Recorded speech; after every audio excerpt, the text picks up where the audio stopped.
जय हिंद my dear friend, welcome to my YouTube channel. तो आज हम पढ़ेंगे किरचॉफ का नियम क्लास 12 के लिए बहुत इंपॉर्टेंट है। देखिए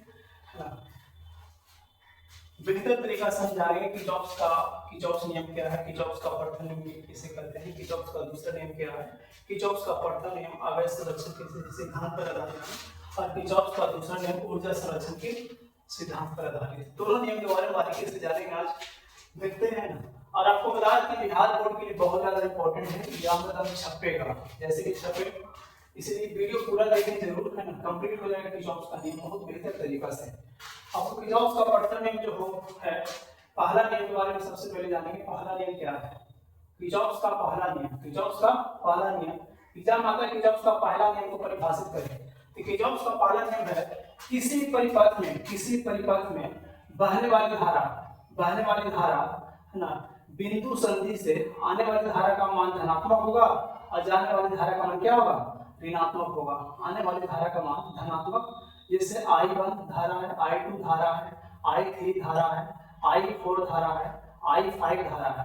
तो देखिए आपको बताते हैं, किसी परिपथ में बहने वाली धारा की बीजगणितीय योग का मान क्या होता है, शून्य होता है। उसे किरचॉफ का प्रथम नियम कहेंगे। किसी परिपथ में, है ना, किसी परिपथ में बिंदु O मान लेते हैं, बिंदु P मान लेते हैं, बिंदु P, है ना, बिंदु P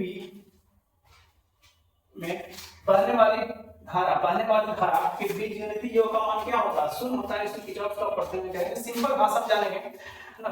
किसी परिपथ में बहने वाली धारा के बीजगणितीय योग का मान शून्य होता है, उसे किरचॉफ का प्रथम नियम कहेंगे। किरचॉफ का प्रथम नियम जो होता है बाबू, किरचॉफ का प्रथम नियम जो होता है आवेश के संरक्षण के सिद्धांत, किस पर, आवेश के संरक्षण के सिद्धांत पर आधारित होता है किरचॉफ का प्रथम नियम। और इसमें बताते हैं कि आने वाली धारा का मान धनात्मक होता है। आने वाली धारा का मान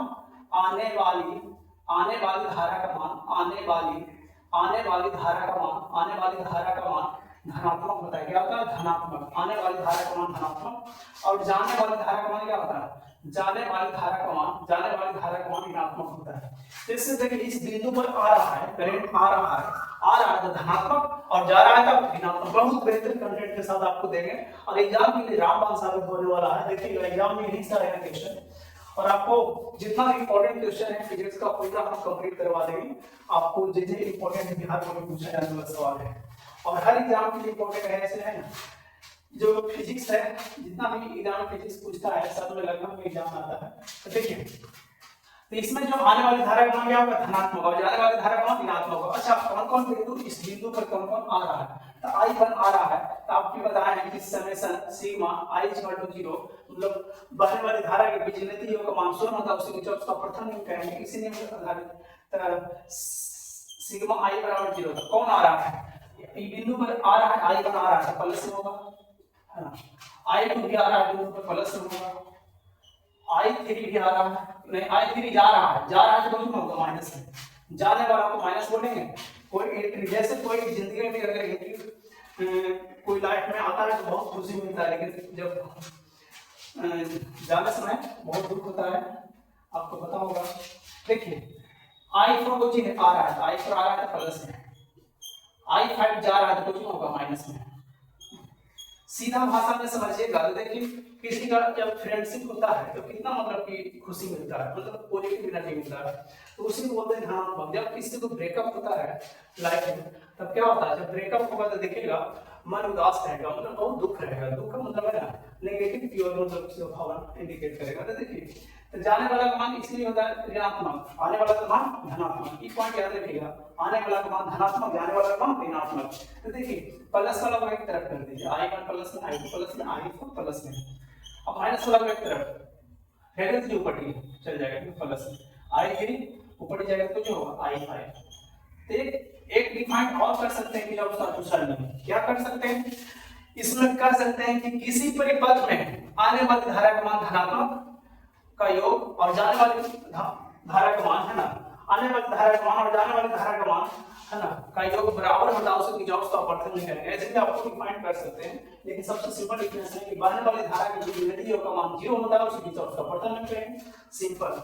जैसे एग्जाम में कैसा आएगा क्वेश्चन, देखिए जैसे इसी में दे देगा कि परिपथ है, मान लीजिए परिपथ है, ये परिपथ है, इस परिपथ में आ रहा है 5 एम्पीयर का करंट, फिर आ रहा है 6 एम्पीयर का करंट, जा रहा है 2 एम्पीयर का करंट, इधर भी जा रहा है I1 जा रहा है, I जा रहा है, और इसमें है कि 3 एम्पियर का करंट जा रहा है। इसमें प्रतिरोध कितना जाएगा, इसमें प्रतिरोध कितना जाएगा ताकि इक्वल होगा। तो आपको बताया है कि आने वाला धारा का मान क्या होगा, आने वाली धारा का मान धनात्मक, आने वाली धारा का मान धनात्मक, आने वाले इसमें कौन कौन आ रहा है, इसमें कौन कौन आ रहा है, तो आपको पता होगा कि इसमें 5 आ रहा है, इस बिंदु पर आ रहा है 5, तो 5 प्लस में होगा।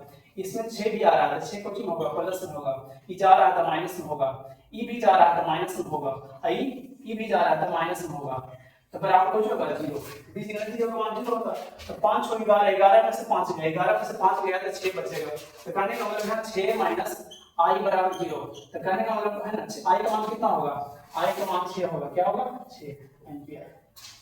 तो कहने का मतलब आप बहुत सिंपल तरीका से निकाल सकते हैं कि अगर धारा दे देगा, बोले कि धारा का मान निकालना है, आने वाला का पॉजिटिव, जाने वाला का नेगेटिव, बहुत सिंपल तरीका से आप बना सकते हैं। जैसे क्वेश्चन देगा तो बताइए, है ना, क्वेश्चन देगा कि जो पॉइंट है, पॉइंट पी पर आ रहा है 6 एम्पियर का, इधर आ रहा है 10 एम्पियर का, इधर आ रहा है 8 एम्पियर का, और जा रहा है 20 एम्पियर का। यहाँ मतलब है जा रहा है, इसमें जा रहा है कितना, आई जा रहा है, आई का मान निकालना है, मतलब सब दिया हो रहेगा, आई का मान निकालना है। तो आपको बताया कि समेशन आई बराबर 0 होता है, मतलब कि है ना बाहर वाली धारा का योग क्या होता है, शून्य होता है। तो बाहर वाली धारा का योग शून्य होता है, तो आने वाली धारा का मान धनात्मक कौन आ रहा है, 6 आ रहा है प्लस में, 10 गया रहा है प्लस में, और मतलब जा रहा है माइनस में, ई आ रहा है प्लस में, जा रहा है तो माइनस में, जा रहा है देखिए जा रहा है माइनस में, बराबर 0 बराबर 0। तो बताइए 10 से कितना होगा, 16, 16 कितना होगा 24, और 24 में से 20 गया, माइनस में घट जाएगा, 20 गया, 24 में से 20 गया, 4 होगा माइनस आई बराबर 0। तो माइनस में जाएगा तो प्लस में होगा, आई का मान कितना होगा 4 एम्पीयर होगा, आई का मान 4 एम्पीयर का आंसर। इस टाइप का नंबर आप बना सकते हैं बहुत सिंपल तरीका से। तो इस कंसेप्ट को समझ में आ गया कि जब उसका पढ़ते हैं और इस पर आधारित है, बहुत इंपॉर्टेंट ऑब्जेक्टिव है एग्जाम में आता है। और दूसरा की परिभाषा भी आएगा और फिगर बना देना इस टाइप का, आपको बताएंगे आने वाला धारा का मान धनात्मक, जाने वाला धारा का मान ऋणात्मक, बस इतना ही होगा पढ़ते नियम। दूसरा नियम के बारे में थोड़ा समझते हैं, दूसरा नियम भी बहुत इंपॉर्टेंट है एग्जाम में आता है कि बताइए किरचॉफ का दूसरा नियम परिभाषित करें। बिहार में बहुत बार पूछा गया है कि किरचॉफ का दूसरा नियम होता है ना, द्वितीयक नियम है ना। दूसरा नियम क्या होता है, किरचॉफ का दूसरा नियम, दूसरा नियम क्या होता है, देखिए दूसरा नियम के बारे में जानेंगे। दूसरा नियम क्या है, आपको दूसरा नियम आपको पूछ रहे हैं, दूसरा नियम आपको इसमें 2 चीज का काम करता है। जैसे आप लोगों ने किसी परिपथ लेगा, मान लीजिए परिपथ है, ये परिपथ है, जैसे ये परिपथ हो गया, इस टाइप का परिपथ ले लेते हैं, इस टाइप का परिपथ ले लिए, तो इसमें देखेंगे कि R1 है, R2 है, R2 है, या R3 मान लेते हैं या R4 मान लेते हैं। तो इसमें धारा भी प्रवाहित हो रहा है, I1 I2 है, धारा भी प्रवाहित हो रहा है। इसमें यही है कि इसमें दूसरा नियम है समेशन V बराबर 0। V का मतलब क्या होता है, ओम के नियम से V बराबर होता है, V बराबर IR, V बराबर क्या होता है IR। ओम के नियम से आपको जानते हैं, बताए हैं कि V बराबर IR होता है। I का मतलब धारा, R का मतलब प्रतिरोध। धारा और प्रतिरोध किसी बंद परिपथ में, किसी बंद परिपथ में, किसी बंद परिपथ में बहने वाली धारा, बहने वाली धारा, बहने वाली धारा और प्रतिरोध के गुणनफल और प्रतिरोध के गुणनफल के योग के का मान शून्य होता है। उसे क्या कहेंगे, किरचॉफ का दूसरा नियम कहेंगे, किरचॉफ का दूसरा नियम कहेंगे कि प्रतिरोध और विद्युत धारा और प्रतिरोध के गुणनफल के योग का मान क्या होता है, शून्य होता है। उसे क्या कहेंगे, किरचॉफ का दूसरा नियम कहेंगे।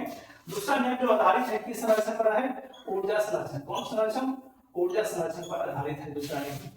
बहुत सारे नंबर इस पर आता है, तो बहुत लंबा वीडियो बनाएंगे। किरचॉफ का प्रथम नियम, किरचॉफ का दूसरा नियम दिमाग में याद रखना है कि किरचॉफ का प्रथम नियम जैसे I1 I2 दे देगा, तो I1 R1 होगा प्लस I2 R2 होगा प्लस है ना, सॉरी R2 होगा। तो जैसे देखिए इसमें बिंदु से जा रहा है, आ रहा है तो नेगेटिव, जा रहा है तो पॉजिटिव, बराबर 0 बराबर 0, ऐसे भी ले सकते हैं। जब भी करेक्शन विधि से प्रूव करेंगे, माइनस करेंगे तो प्लस हो जाएगा, है ना। तो आप लोग को बता देना चाहते हैं कि किरचॉफ का प्रथम नियम सीधा से याद रखिएगा, समेशन I बराबर 0, बहने वाली धारा के बीजगणितीय का मान 0 होता है, उसे किरचॉफ का प्रथम नियम कहेंगे। प्रथम नियम आवेश संरक्षण पर आधारित है। दूसरा नियम